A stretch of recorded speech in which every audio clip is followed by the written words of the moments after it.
We're making a pumpkin pie oatmeal. I'm using this instant steel cut oats, which I like a lot. They have a different flavor than the rolled oats, but you can use rolled oats as well. We're using some pumpkin pie seasoning to make this a pumpkin pie oatmeal.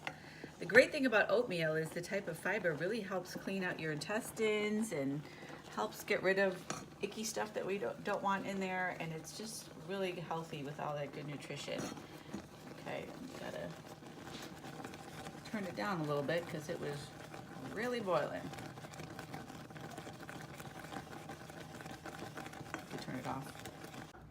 I added the milk to this steel cut instant oats while they were cooking a little bit. Now I'm gonna add some maple syrup. If you have a little maple, extra maple seasoning or extract on hand, that could be fun to add.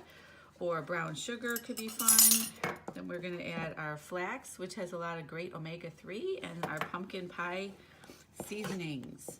Mix this all up, add a little walnuts and chopped apple on top, and this is a delicious and healthy oatmeal.